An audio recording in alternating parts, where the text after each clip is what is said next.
అందరికీ నమస్కారం. చాలామంది కామెంట్స్ రూపేణ మెసేజెస్ పెట్టారు. వారికి కొంత ఆలస్యమైంది. అలాగే కొంచెం వృత్తిరీత్యా బిజీగా ఉండడం వలన వీడియోస్ పెట్టడం జరగడం లేదు. అయితే కొంత సమయం దొరికింది కాబట్టి ఒక వీడియో పెడదాము. వాళ్ళు అడిగిన ప్రశ్నలకి సమాధానం చెప్దామనే భావంతో ఈ వీడియో చేయడం జరుగుతుంది. అలాగే మా యొక్క ఎస్‌బి టీమ్ వారు టారో కోర్స్, టారో కోర్స్ మొదలు పెడుతున్నారు. ఒక బ్యాచ్ పూర్తయింది. ఇప్పుడు రెండో బ్యాచ్‌ని తీసుకుంటున్నారు. కాబట్టి ఎవరైనా ఆసక్తి ఉన్నవారు, ఈ టారో నేర్చుకోవటం కోసం ఆసక్తి ఉన్నవారు మా ఎస్‌బి టీమ్ మేడం దీపిక గారిని కాంటాక్ట్ చేయండి. అది 60 డేస్ కోర్స్ అది. కాబట్టి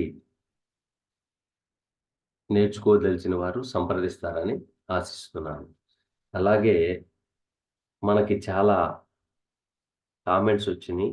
శ్రీధర్ గారు అడుగుతున్నారు. శ్రీధర్ గారు అడుగుతున్నారు. ఏమనంటే, మీరు ఏ సాఫ్ట్‌వేర్ వాడతారు? నెక్స్ట్ బ్యాచ్, నెక్స్ట్ బ్యాచ్ ఎప్పుడు మొదలవుతుంది? అని అడుగుతున్నారు. శ్రీధర్ గారు, మీరు నేర్చుకోవాలనే కోరిక మీకు ఉంది. కాబట్టి నెక్స్ట్ బ్యాచ్ అనేది యాక్చువల్లీ నేను ఈ బ్యాచ్‌తో ఈ జ్యోతిష్య సలహాలు, సంప్రదింపులు అన్నీ వదిలేద్దాం అనుకున్నాను. ఎందుకంటే చాలామంది శిష్యులున్నారు. వాళ్ళు చెప్పే అంత స్తోమత ఉంది. నేనెలా చెప్తానో అలాగే చెప్తాను అని వదిలేద్దాం అనుకున్నాను.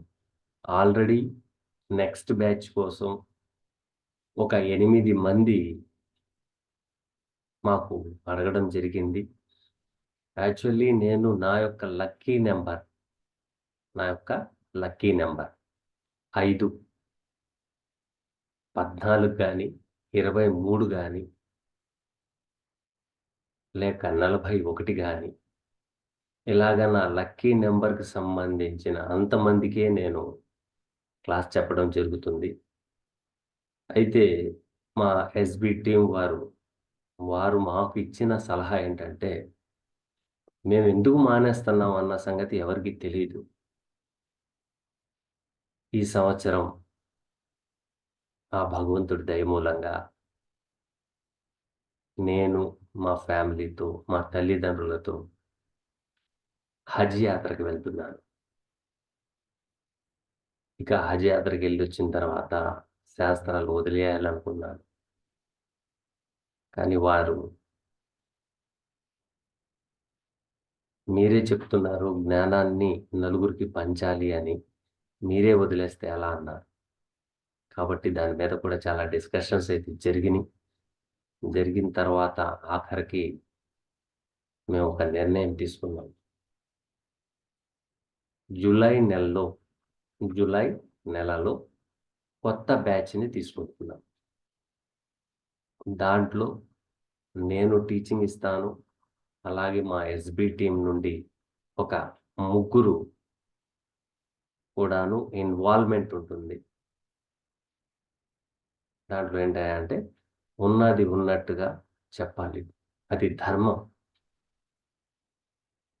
అనే ఉద్దేశ్యంతో నెక్స్ట్ జూలైలో క్లాసులు స్టార్ట్ అవుతున్నాయి. ఎవరైనా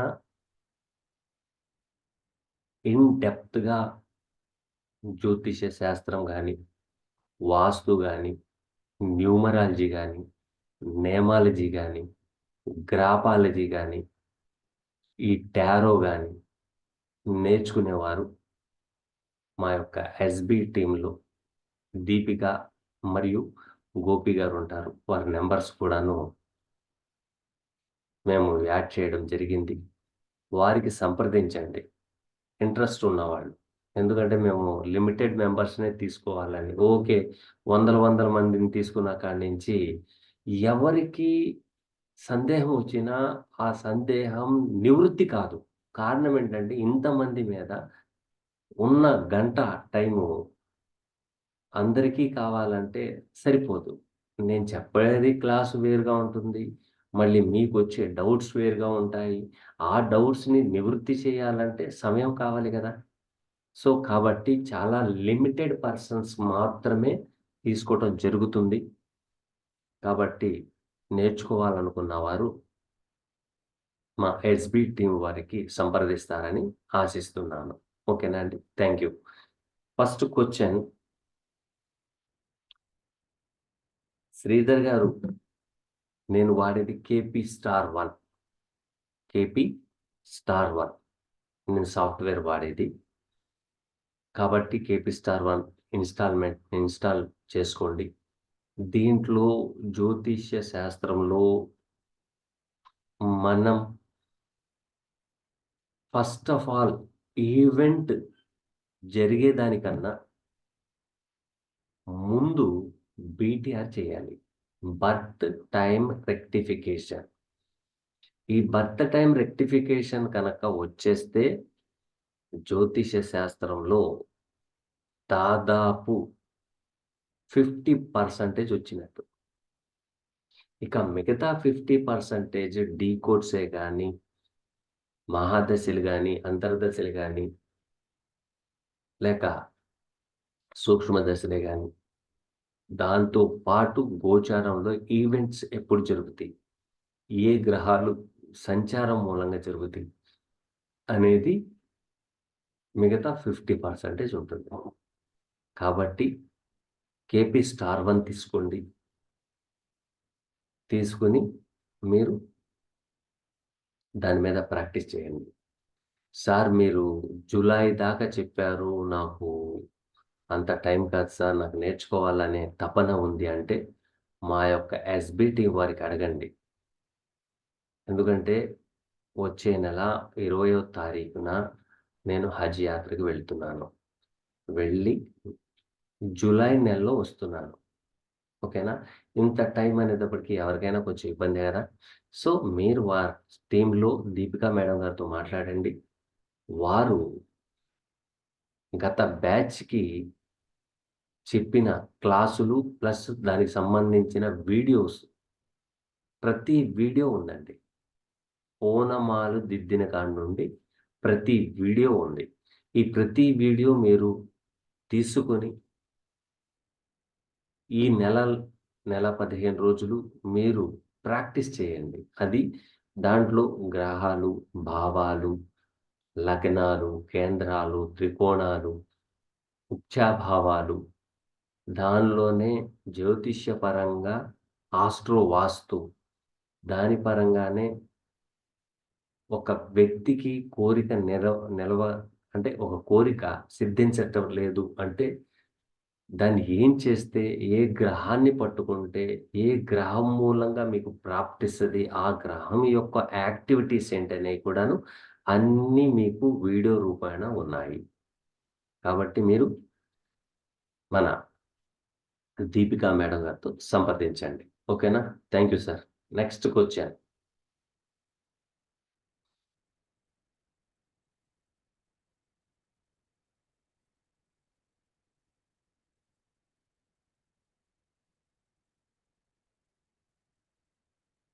నాగమణి గారు అడుగుతున్నారు. గత వీడియోస్‌లో దేవునికి ఆకలి ఉంటుంది. ఆ ఆకలి తీర్చాలంటే ఏం చేస్తే తీరుతుంది? అసలు దేవుడికి ఆకలి తీరుతుందా? అని అడిగారు. చాలా మంచి ప్రశ్నమ్మా. మీరు ఆల్రెడీ నా వీడియోస్ ఫాలో అవుతున్నారు కాబట్టి ఆ మాట అన్నారు. ఒక విషయం చెప్తాను వినండి. దేవునికి ఆకలి తీరాలి అంటే మనం తీసుకునే నిర్ణయాల్ని బట్టి దేవునికి ఆకలి తీరుతుంది. ఫర్ ఎగ్జాంపుల్ మీ అమ్మాయికి వివాహం చెయ్యాలి అనే ఆలోచన మీ యొక్క సోల్‌లో వచ్చింది. మీ యొక్క సోల్‌లో వచ్చింది. వచ్చిన తర్వాత వివాహ ప్రయత్నం మొదలుపెడతారు. వివాహ ప్రయత్నం మొదలుపెడతారు. మొదలుపెట్టి వివాహం కుదిరిన తర్వాత మినిమమ్ మీ ఇంటి పక్కన కాడి నుంచి మొదలెట్టండి. చుట్టాలు, లక్షాధికారులు, కోటీశ్వరులు ఇలా అందరిని పిలుస్తారు పెళ్ళికి. పెళ్ళికి పిలుస్తారు. పిలిచిన తర్వాత ఈళ్ళందరూ వచ్చి మీ అమ్మాయికి నగలేమేశారు? మీ అమ్మాయికి కట్నం ఎంతిచ్చారు? మీరు పెట్టే భోజనం నాణ్యత ఎంతగా ఉంది? ఎన్ని వెరైటీస్ పెట్టారు? దాంట్లో రుచిగా ఉన్నాయా? రుచిగా లేవా? ఏదో ఒక, ఏదో ఒక అపశృతిని సృష్టించాలని వచ్చేవాళ్ళు 100కి 95 మందుంటారు.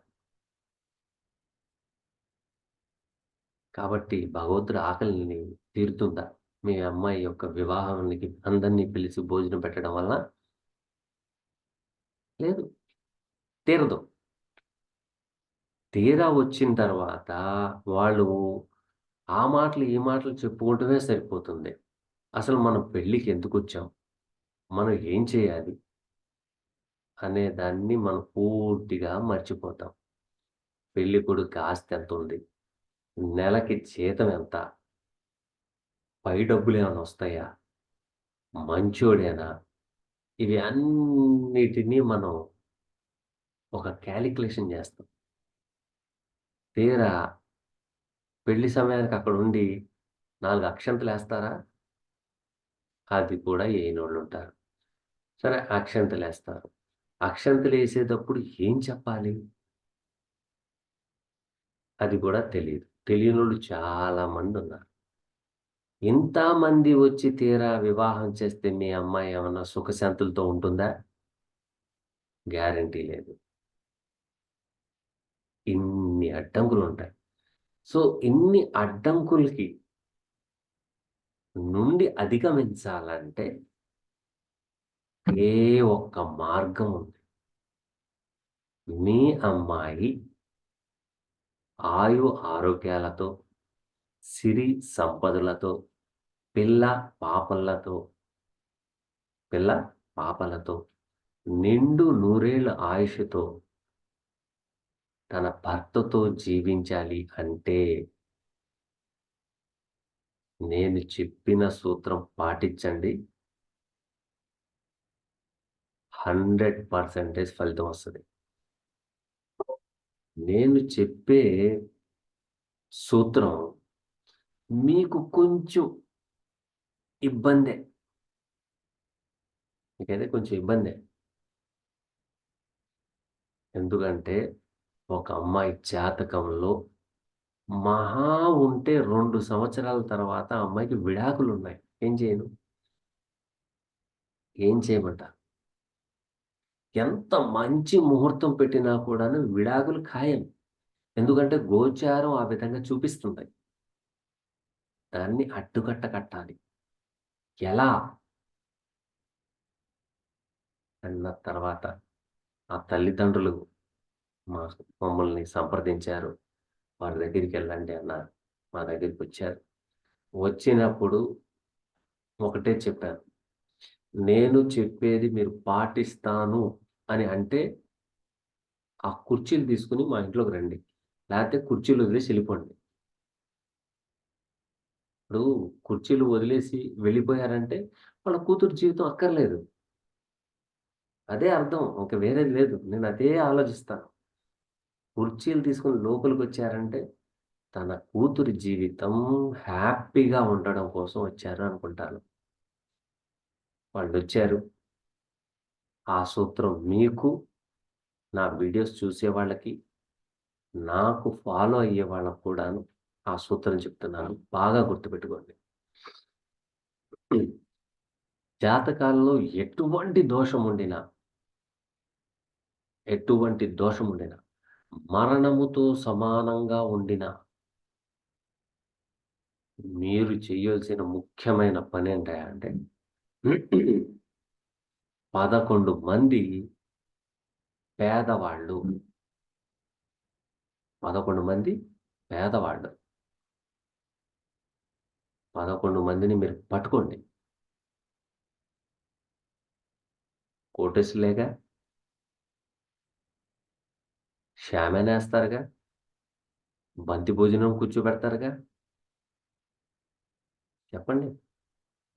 అదే షామీనా కింద, అదే బంతి భోజనం పెట్టే చోట ఈ 11 మందికి భోజనం పెట్టండి. పిలిసి భోజనం పెట్టండి ఫస్ట్. మీరేమి చేయక్కర్లేదు.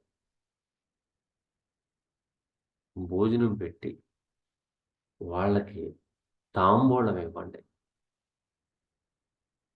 తాంబూలం ఇవ్వండి. ఇస్తూ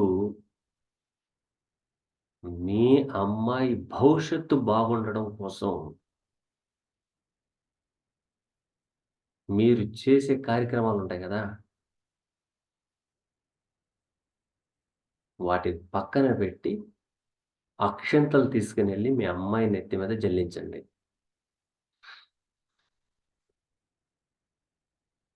చాలు.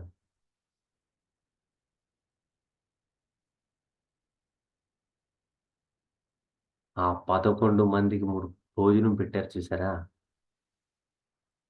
అదే భగవంతుడికి ఆకలి తీరడం అనేది. భగవంతుడికి ఆకలి తీర్చేది. దీంట్లో ఏముందో తెలుసా? మీ మనసులో ఉండే కేతు యాక్టివేషన్ అయిపోతాడు. కేతు ఎవరు? ఫకీరు. ఫకీర్‌కేం కావాలి? పంచపక్ష పరమాన్నాలు కావాలా? కాదు. నలుగురితో పాటు మేము కూడా అలా కూర్చొని భోజనం చేస్తే ఎలాగుండు అనే భావన వాళ్ళకుంటదా? అంటే మనం డబ్బు గలవాళ్ళమా? ఈ డబ్బు, ఆస్తి, అంతస్తు, పిల్లలు మీరు చేసే ఏయి మీ వెంట రావు. ఎప్పుడైతే మీరు మీ పిల్లల భవిష్యత్తు కోసం మీరు చేసే ప్రతి పని అంటే దిక్కుమాలిన పనులు కాదండి. నా కొడుకు బాగుండాలి, నా కూతురు బాగుండాలి. అంటే పక్కనోడు పోయినా పర్వాలేదు. ఇది కాదు. మానవుడికి, మానవుడి యొక్క శరీరములో, ఆలోచనలో, ఆత్మలో సంకల్పం అనేది ఒకటుంటుంది. దీనికి ఈ మూడిటికి కారకత్వం వహించేది రవి, కేతువు, శని. శని ధర్మాన్ని పాటిస్తే, ఆ ధర్మం చెయ్యాలనే తత్వాన్ని కలిగించేది మన ఆత్మ. ఆత్మ లోపల ఉండేది సంకల్పం. సంకల్పం ఏంటయ్యా అంటే ఆ ధర్మం అనేదేంటి? లెట్ గో, ముక్తి. ఎప్పుడైతే ముక్తిని మీరు ప్రసాదిస్తారో, భగవంతుడికి ఇష్టమైంది ముక్తి. మనస్ఫూర్తిగా రూ. 10 వచ్చినియి. ఒక రూ. 2 దానం చేద్దాం. రూ. 2 దానం చేసినంత మాత్రాన పెద్ద ఇబ్బంది కాదే. సరే రూ. 1000 ఉన్నాయి. రూ. 200 భోజనం పెట్టిద్దాం ఒక ఇద్దరికి. ఇబ్బందేం లేదే. అదే భగవంతుడికి ఆకలి తీర్చడం అని. ఆకలి తీరాలంటే మీ సంకల్పం ఉంది కదా! కేతు. ఈ కేతు ఎప్పుడైతే లెట్ గోగా ఉంటాడో తీసుకుంటారా? తీసుకోండి. కావాలా? తీసుకొనెళ్ళిపోండి. ఎప్పుడైతే మీ దగ్గరున్న దాన్ని ముక్తిని ప్రసాదిస్తారో త్రికరణ శుద్ధిగా, అది భగవంతుడికి తెలుసు. కాబట్టి ఆయన ఆకలి తీరుతుంది. ఆయనకున్నదదే. ఎన్ని పూజలు చేసినా, ఎన్ని నమాజులు చదివినా, ఎన్ని ప్రార్థనలు చేసినా అది బెనిఫిట్ చూపిస్తదంటే పైకి కనపడతదంతే. కానీ లోపల ఉండే కేతువు ఏ విధంగా ఉన్నారు? కేతు హ్యాపీగా ఉన్నాడా లేదా? మనసు హ్యాపీగా ఉందా లేదా? మీరు చేసే కార్యక్రమంలో శాటర్న్ ఉంటారు. శాటర్న్ హ్యాపీగా ఉన్నారా లేదా? ఈ 3 గ్రహాలే మీకు స్వర్గం ఇవ్వాలన్నా, నరకంలో కూపంలో నెట్టేయాలన్నా ఈ 3 గ్రహాలే.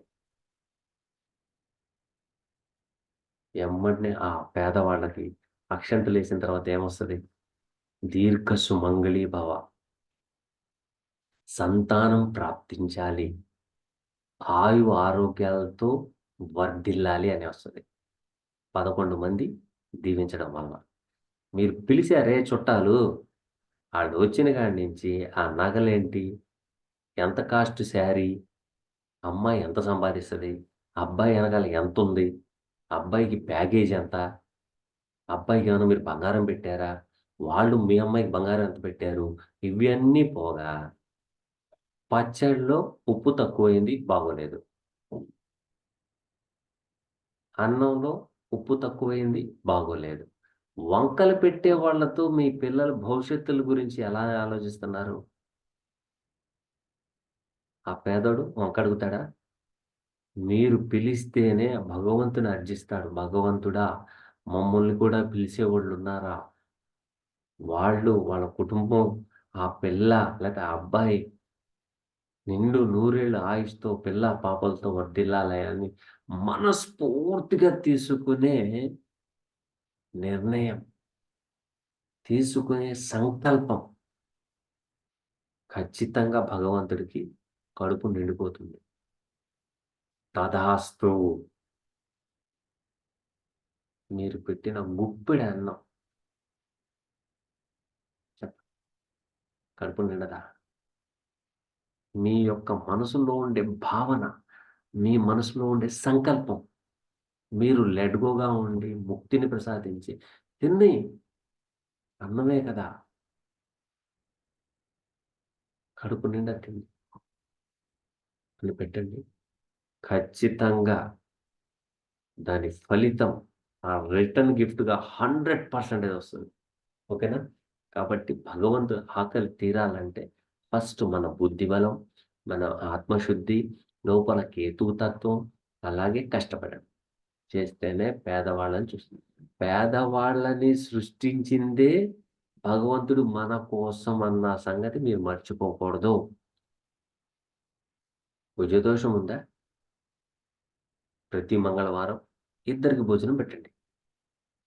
రాహుకేతువుల దోషం ఉందా? సర్పదోషం ఉందా? ఉండవండి. ప్రతి అమావాస్య రోజున మీ పితృదేవతకి ఇద్దరికి భోజనం పెట్టండి. పెళ్ళవ్వట్లేదా? అయిపోతుంది. సంతానం కలగట్లేదా? అవుతది.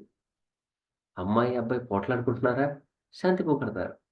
సో, ఇది అన్ని ఫుడ్‌ని ప్రొవైడ్ చేసేయి. సో, ఇవి చేయడం వలన మీ అమ్మాయి భవిష్యత్తు మీరు అనుకునే విధంగా ఉంటుంది. దాన్నే భగవంతుడు ఆకలి తీర్చడం అని.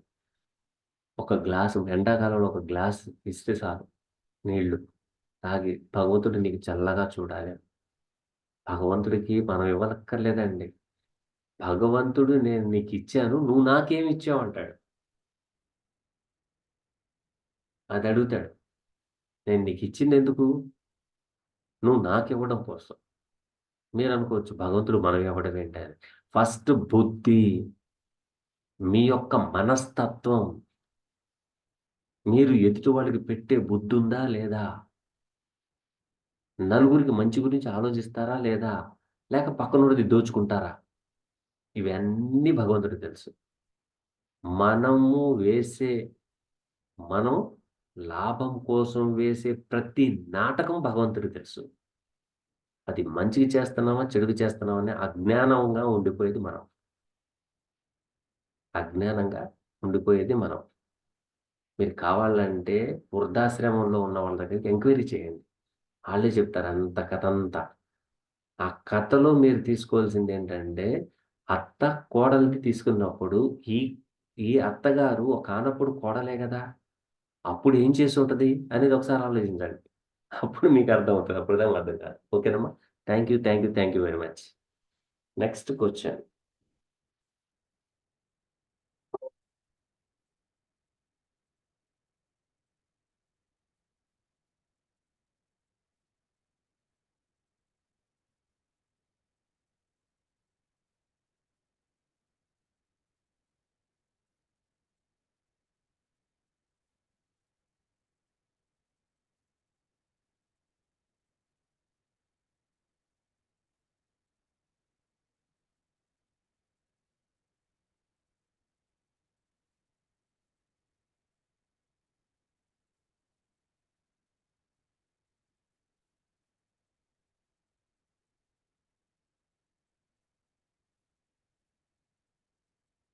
మంజుల గారు అడుగుతున్న ప్రశ్న ఏమడుగుతున్నారంటే, నమస్కారం అండి.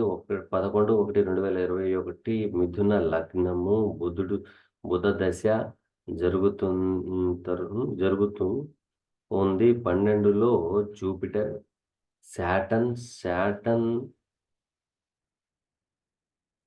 శాటర్న్ తక్కువ డిగ్రీసు, 8లో బుధుడు, మూను సెకండ్‌లో రాహువు ఫస్ట్‌లో 7లో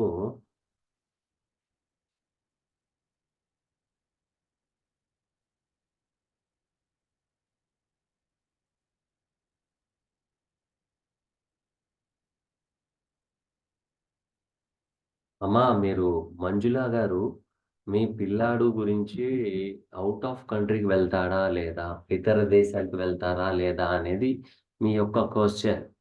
సో, మీ క్వెషన్ అయితే చాలా బాగుంది. ఆ క్వెషన్‌లో మీరు ఔట్ ఆఫ్ కంట్రీ గురించి అడిగారు కాబట్టి, మిథున లగ్నానికి సప్తమాధిపతి, దశమాధిపతి జూపిటర్. సప్తమాధిపతి, దశమాధిపతి జూపిటర్. పైగా 12లో Jupiter, Saturn. Jupiter and Saturn in the place of 12th house. So, Jupiter 12వ భావంలో ఉండడం, శనితో సంబంధం పెట్టుకుంటాం. ఈ శని లగ్నానికి అష్టమ భాగ్యాధిపతి అవ్వడం, 12వ భావంలో ఉండడం, ఖనాఖండగా చెప్పాలంటే ఇతను ఇతర దేశాలు ఎళ్ళే యోగం పుష్కలంగా ఉంది. ఇబ్బందేమీ లేదు. ఓకేనా? శని యాస్పెక్ట్ ఎక్కడ పడుతుంది? రాహుతో సంబంధం ఉంది. యాక్చువల్లీ ఇతడు గాడు 23/9/2020 తర్వాత ఔట్ ఆఫ్ కంట్రీ ఎళ్ళాలి. అప్పటికి బీటెక్ అయ్యుండొచ్చు, ఉండకపోవచ్చు. ఓకేనమ్మా? అయితే అంటే ఖచ్చితంగా ఈయన ఔట్ ఆఫ్ కంట్రీ వెళ్తాడు. అయితే తను చదివిన చదువుకు తగ్గట ఉద్యోగం వస్తుందా? రాదా? అనేది మాత్రం నేను చెప్పలేను. చదువుకు తగ్గట్ట ఉద్యోగం రాదు. నంబర్ 1. ఒకవేళ వచ్చినా కూడాను తను ఎక్స్‌పెక్ట్ చేసినంత వెల్త్ అయితే రాదు. ఫస్టు ఏదో ఒక ఉద్యోగంలో జాయిన్ అయిపోమనండి. ఇంకా అక్కడి నుండి ఎనక్కి తిరిగి చూసుకోవాల్సిన అవసరమేమీ ఉండదు. ఓకేనా? వివాహం కాకపోతే రాహుకేతువుల పూజ చేయించండి. ఒకవేళ వివాహం అయినా కూడాను భార్యాభర్తల్లో చికాకులొచ్చే అవకాశాలు ఎక్కువగా ఉన్నాయి. కాబట్టి ఒక మంచి జ్యోతిష్యుల వారి దగ్గరికి వెళ్లి సంప్రదించండి. ఓకేనమ్మా? Thank you very much.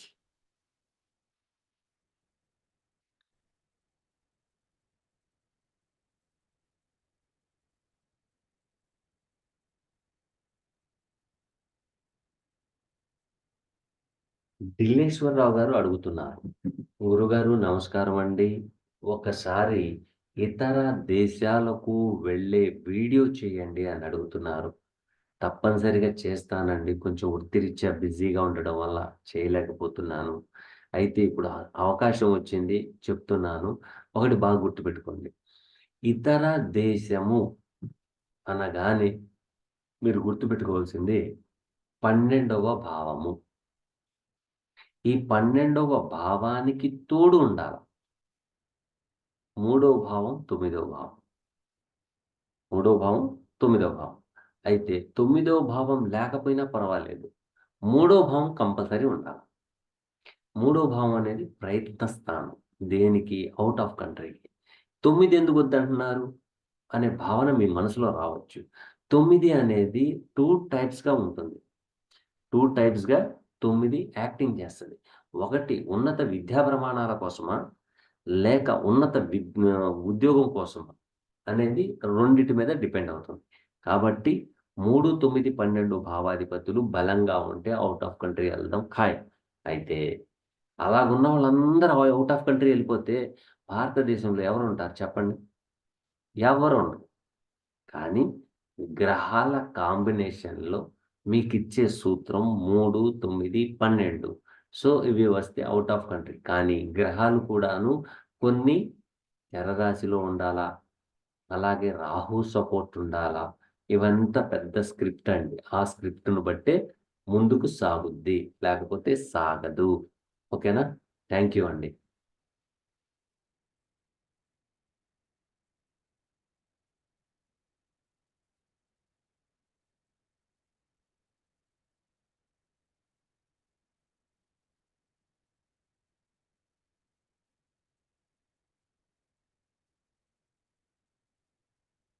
వరిజ Chandu గారు అడుగుతున్న ప్రశ్న.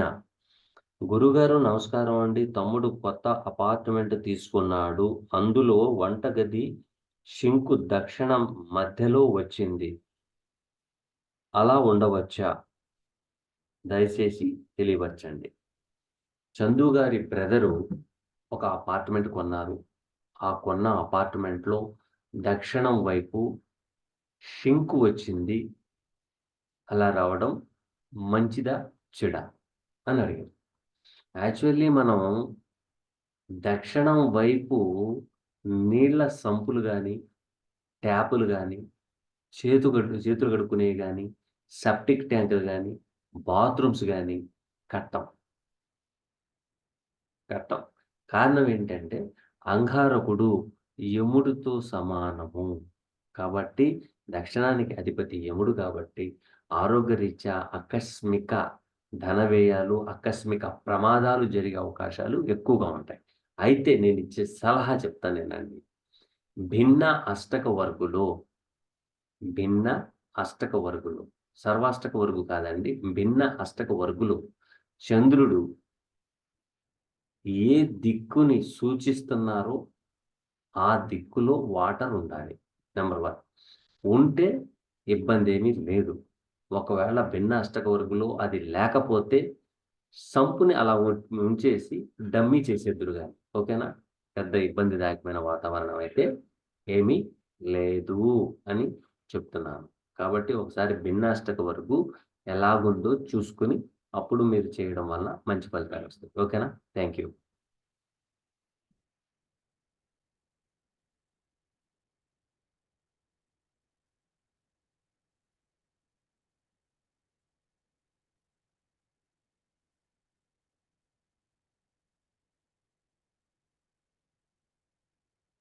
ఢిల్లేశ్వరరావు గారు మరొక ప్రశ్న అడిగారు. ఏమిటంటే, గురుగారు మహాదశాధిపతి శత్రు నక్షత్రంలో ఉండిన, శత్రువు యొక్క క్షేత్రంలో ఉండిన, శత్రువులతో సంబంధం ఉండిన, దీని యొక్క ప్రభావము ఏ విధంగా ఉంటది అని అడిగారు. ఢిల్లేశ్వరరావు గారు చిన్న ఉదాహరణ చెప్తాను. మీరు ఒక ఊర్లో, ఒక ఇంటిలో ఉన్నారు. మీరు ఒక్కళ్ళే ఉన్నారు. కానీ మీ పక్కన ఇద్దరు శత్రువులున్నారు. అప్పుడు మీ పరిస్థితి ఏంటి?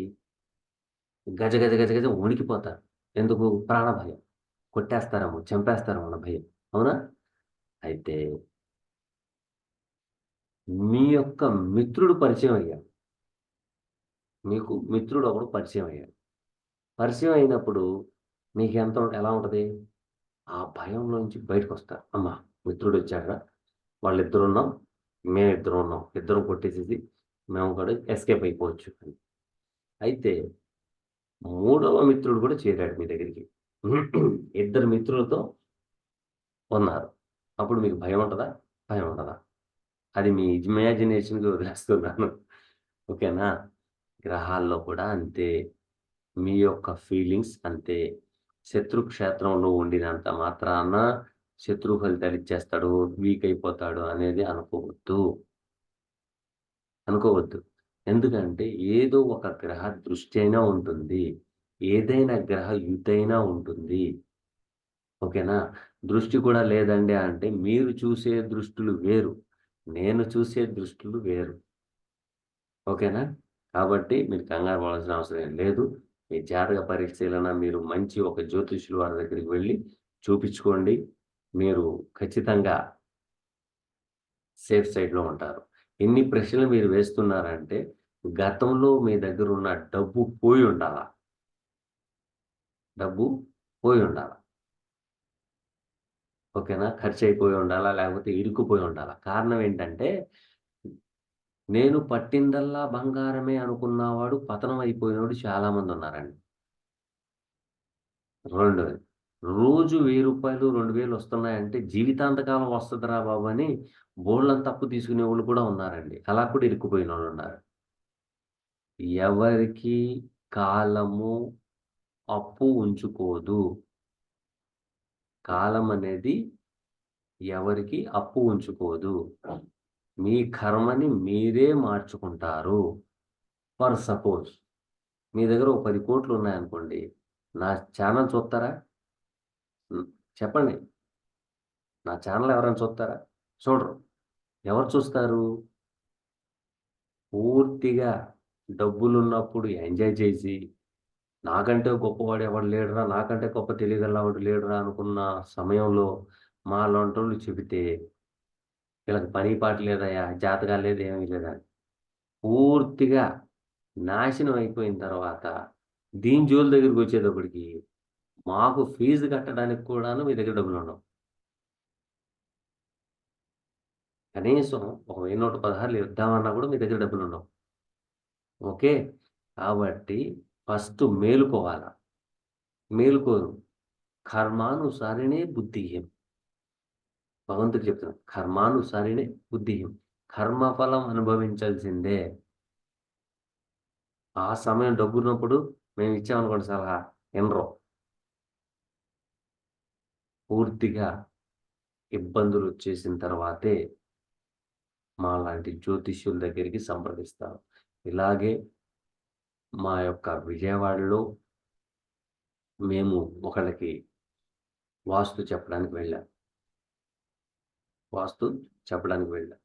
పక్కనే ఇద్దరు చిన్ననాటి స్నేహితులు, మిత్రులు ఇప్పుడు వాళ్ళకి దాదాపు 35, 40 సంవత్సరాలు, 25 సంవత్సరాల క్రితం వెళ్ళినాం మేము. వాళ్ళ వయసు 25, 30 లోపు ఉన్నప్పుడు వెళ్ళాం. వెళ్ళినప్పుడు చెప్పాం, "బాబు మీకు మంచి రోజులొస్తున్నాయి. మనిషికొక రూ. 1,00,00,000 చొప్పున రెడీ చేసుకోండి" అని. నాకు హేళన చేశారు. మాకు మంచి రోజులు రావడం ఏంటి? రూ. 1,00,00,000 రావడం ఏంటి? పైగా ముస్లిము శాస్త్రం చెప్పడం ఏంటి? అసలు వాళ్ళకి తెలుసా? అన్నారు. సరేలే బాబు, ఎందుకు మనం గొడవలు పెట్టుకోకూడదు. వాళ్ళకి మన ద్వారాగా భగవంతుడు చెప్పాలనిపిచ్చాడు, చెప్పించాడు. వింటే వింటే లేకపోతే లేదు. మనకెందుకు? సో, వారికొక ఆపర్చునిటీ వచ్చింది. వచ్చినోళ్ళు రూ. 1,00,00,000 ఇచ్చేసెళ్లారు. వీళ్ళకి ఇంకొక రూ. 2,00,00,000 పెట్టుబడి కావాలి. అది దాదాపు 100-200,00,00,000 ప్రాజెక్ట్ వర్క్ అది. వాళ్ళు వెతుక్కుంటూ మా దగ్గరికొచ్చారు. వచ్చిన తర్వాత గురువుగారు ఆ రోజు తప్పయిపోయిందండి. ఇలాగన్నారు, ఇలాగన్నారు, ఇలాగన్నారు. సరే ఇంకేం కావాలి మీకన్నాం. ఇలాగండి ఏం చేయమంటారంటే, మీరిద్దరే పార్ట్నర్‌షిప్ చేయాలి. నంబర్ 1. నంబర్ 2 మీకున్న ప్రాపర్టీ అమ్ముకొని దీంట్లో పెట్టుబడి పెట్టుకోండి. మీరు చాలా పైకెదుగుతారు. ఇది ధర్మం చెప్తుంది.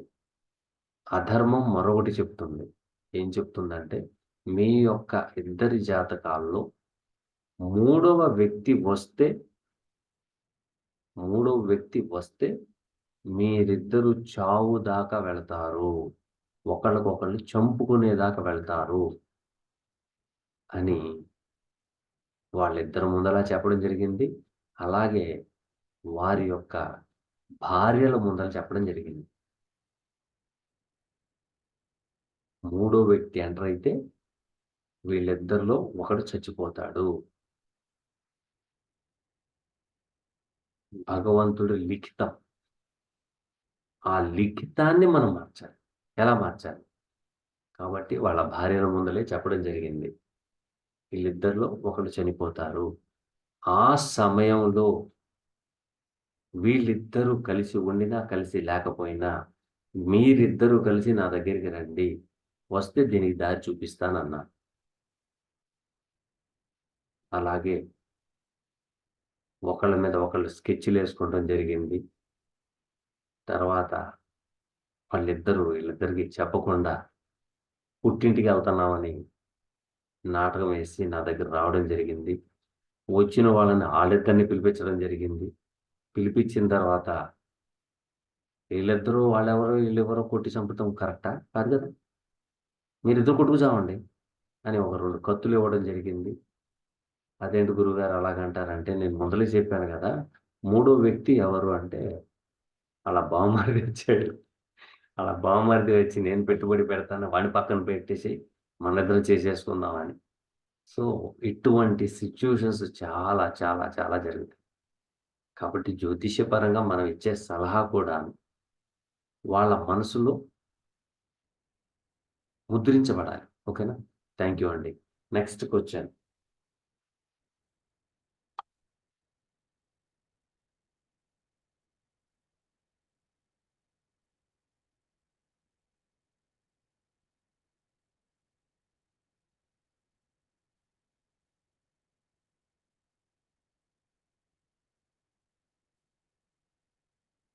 మళ్ళీ ఢిల్లేశ్వరరావు గారు చాలా అద్భుతమైన ప్రశ్న అడిగారు. రాశి మరియు లగ్నం షష్ట అష్టకాలైతే ఏవైనా దోషమా? ఢిల్లేశ్వరరావు గారు మీరొకటి బాగా గుర్తుపెట్టుకోండి. పుస్తకాల్లో దోషం, ఇది ఇబ్బంది, ఇది ఇలా అయిపోద్ది, అలా అయిపోయిద్ది అని రాసుంటే ఆ పుస్తకాలు మీరు పక్కన పారేయండి. ఫస్టు పక్కన పారేయండి. లగ్నము నుండి చంద్రరాశి అష్టమం అయిందనుకోండి. దానికొక రెమెడీ ఉంటది. ఓకేనా? చంద్రుడి నుండి 6వ రాశిలో లగ్నం ఉంటే దానికొక రెమెడీ ఉంటది. ముందల షష్టాష్టకాలు పడినప్పుడు మనం ఏం చెయ్యాలి అనేది చూడాల. మనస్కారకుడు చంచల తత్వాన్ని తీసుకొస్తాడు. ఓకేనా? చంద్రుడు చంచల మనస్తత్వానికి, టిపికల్ మెంటాలిటీకి తీసుకొస్తాడు. ఎందుకు? మీరు అప్పుల పాలైపోవాలని. మీ మెంటాలిటీ మీరు మార్చుకునుంటే షష్టష్టకాలొచ్చినా కూడాను అపర కుబేరులున్నారు. త్రికరణ శుద్ధిగా మీ పని మీరు చేయండి. అంతేగాని పక్కనోడిది దోచుకోవాలంటే మాత్రం ఎట్టి పరిస్థితిలో షష్టాష్టకాలొచ్చినోళ్ళకి ఖచ్చితంగా అప్పుల బాధలెక్కువైపోతాయి. అప్పుల బాధలు, మానసిక క్షోభ అనుభవించక తప్పదు. ఓకేనా?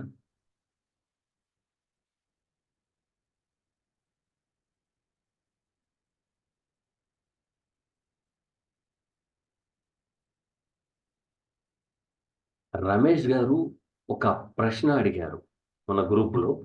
ఏమడుగుతున్నారంటే, లగ్నంలో రవి, బుధులు ధనుస్సులో అన్నారు అంతే. తర్వాత సార్ నమస్తే. ఈ 38, 41, 38, 41, 38, 41 కర్కాటక రాశి ఆశ్లేష నక్షత్రం 4వ పాదం 5 గంటలకు. శుక్రుడు, కుజుడు, గురువు 12లో రాహుతో కుంభం థర్డ్ హౌసు.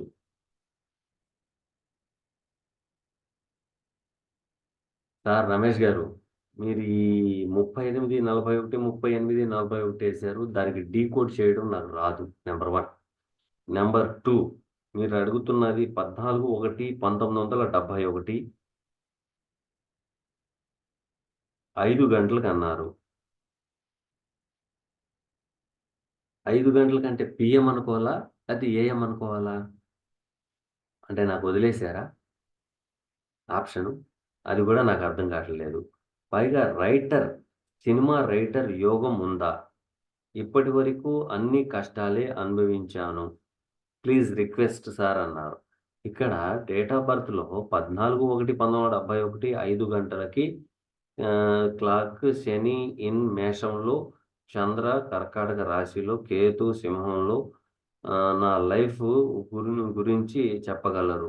రమేష్ గారు పూర్తిగా మీరు చేయాల్సిన పనేంటంటే, పూర్తిగా date of birth, time, place, ఎన్ని గంటలకి, ఉదయమా, మధ్యాహ్నమా, సాయంత్రమా, లేతే తెల్లారుజామున, అర్ధరాత్రియా, లేతే 9, 10 గంటలకా అనేది పూర్తి వివరాలు మీరిస్తే నేను చెప్పగలను.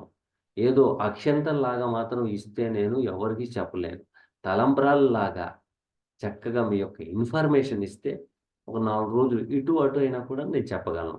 అదీను వచ్చే నెల 15 తారీఖు లోపే మీరు ఇచ్చే ప్రతి ప్రశ్నలకి నేను సమాధానం చెప్పగలను. ఒకరోజు ఇటు అటులో. 15 తారీఖు దాటిన తర్వాత యూట్యూబ్ ఛానల్‌లో ఎటువంటి వీడియోస్ రావు. ఎప్పుడొస్తాయా అంటే జూలై నెలలో వస్తాయి. అప్పటిదాకా మీరు వేసిన ప్రశ్నలకి మొత్తానికి నేను జులైలో మీకు రిప్లై ఇస్తాను. ఓకేనా? థాంక్ యూ వెరీ మచ్ అండి.